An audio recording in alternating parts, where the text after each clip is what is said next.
folks, John with the Wingman 115 channel. Thank you so much for checking in. A while back, I posted a video of slugs versus pellets, and we have had really good success here on the channel with that video. That video was made by my relative Nick. He's no stranger to the channel. He is the gentleman that I've dubbed the Airgun Guru for the Wingman 115 channel. Well, we've received just a lot of messages, emails, and folks are asking questions. They want to know more about slugs. So what I've done is I've reached out to Nick, and we talked a little bit about it. And Nick has made a video that we're going to be watching here real shortly. And it basically involves better performance out of slugs by sizing them and by lubing them, some of the tips and tricks that he uses to get better performance out of them. And then we're going to be talking about a real affordable, basically DIY mod that you can do to any air gun, and that's polishing the barrel. So whether you have a brake barrel, a CO2, a PCP, whether you're a hunter or a paper puncher, these two items right here, if you shoot slugs with your air guns, is going to greatly increase the performance. So without further ado, let's cut away and let's have Nick explain what he does. Take it away, Nick. Hi, this is Nick with Wingman 115. Today I want to go over some things I do to make my guns shoot slugs better. Primarily with the slugs, and then one thing with the gun. The first thing I'm going to do is I'm going to size some slugs, then I'm going to clean the slugs, then I'm going to lightly lube the slugs, and I'll go through with you how I do that. Okay, so what we have here is a no bullet mold. It's a 255 outside diameter. I had Eric from Hollow Point Molds, I believe, size it and change it to where it's a nice size cavity. They do very good. They come out around 48 grains. So I'm going to put those in the Lee sizer. I have a 250 bullet sizing die here, and I'm going to go ahead and size that down. That way we have the consistent size, and that also helps with the shape and a little bit on the concentricity side of the bullet as well too, to give you more consistent flight. So I'll show you as I get some through here. So I just pulled these out of the sizer, and I don't know if you can see that, but there's shiny parts back there. That shiny part, that's what you want. So the next step is we're going to go ahead and clean them. And I'll show you how I do that. So the next thing we're going to do is we're going to put the sized bullets, as you can see in here. We're going to put those in this. This is just some Dawn soap to remove any kind of grease, debris, anything like that. Just going to put that in here, kind of mix them around. And then I'm going to rinse them off. Once I rinse them out, I'm going to lay them on a towel and let them air dry with a fan or something like that. And then the next thing we'll do, and we're going to go ahead and lube them. So as you can tell, I have them laid out and just letting them air dry right now. Get all the moisture out of them, and I'll go ahead and lube them next. Alright guys, now as you can see, all our slugs are dry. So what I'm going to do is I'm going to move this over, and I'm going to pull out my lubing mat.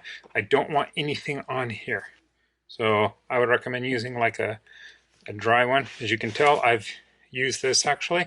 I'm just going to take some ballast off. Put some ballast on. You don't want to over lube. You put too much lube on there, it's not any good. You put not enough lube on there, it's not going to be very much benefit to you as well either. So I'm going to take these. Once again, I don't want to touch them and get oils from my hand on them. Put them here, and I'm just going to roll them around in there. That's all I'm going to do.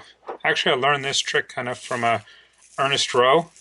If you ever watch his channel, got a lot of good information on there. Might need a little bit more. Nice thing is you don't really, doing this method, don't really have to worry about as much over lubing. You can use all kinds of lubricant. Ballast all works good for me. So, and then that's it. That's all there is to the slugs.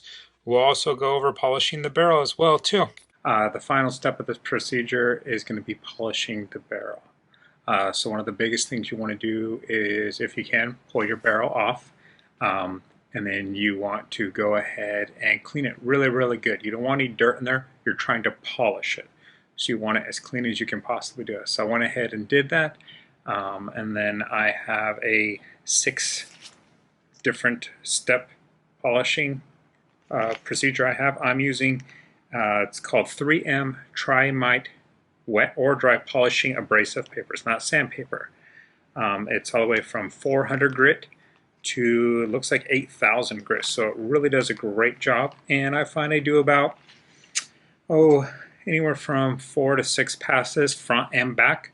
And it gets this thing really polished, and it's going to really help those slugs that you've sized, cleaned, and lubed perform extremely well. But let me kind of show you the setup I have here right now. So all I have is a cleaning rod.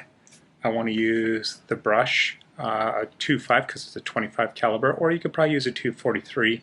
And what I'm going to do, the reason I use the wire brush is I'm going to wrap the paper around this. Okay, and all you really need is one time around, but if it goes more, it shouldn't be a big deal. Feed that into the barrel, and then work that back and forth, back and forth. So one other thing, guys, we're done polishing with the barrel and everything like that. We're going to reinstall it. Now, because we've went through all of these steps, it doesn't necessarily mean that slugs are going to perform great, but even if nothing else, by cleaning the barrel and polishing the inside of the barrel, we've made it to where even pellets should perform better and clean up a lot better. You'll have less lead fouling because you really smooth down those rough spots.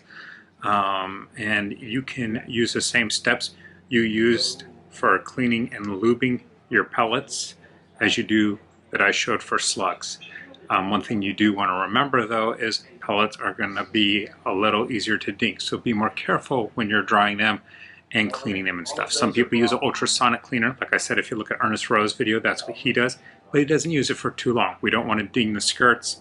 So I hope this benefits you. I hope you shoot better because of this. I hope slugs may perform, but also remember, some guns, some barrels just aren't going to like slugs. So hope this helps. You have a great day.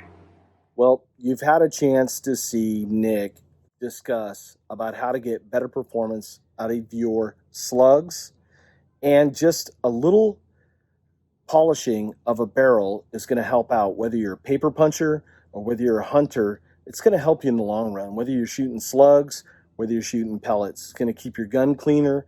It's going to improve the performance. And that's across the board, whether you have a break barrel, a CO2, or a PCP air gun. So let me know in the comments below if you like this sort of information, and just blow it up with more questions. This gives us ideas on more videos to help the community out there. And that's basically what we're trying to do. We're trying to help the airgun community.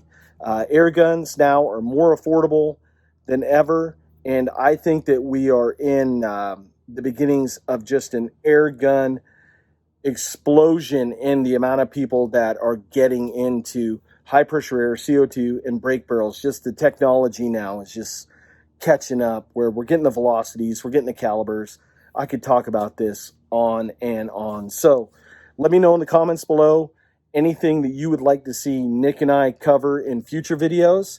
And with that, I appreciate your view, and thank you so much for watching, and we'll see you on the next video. Take care, folks.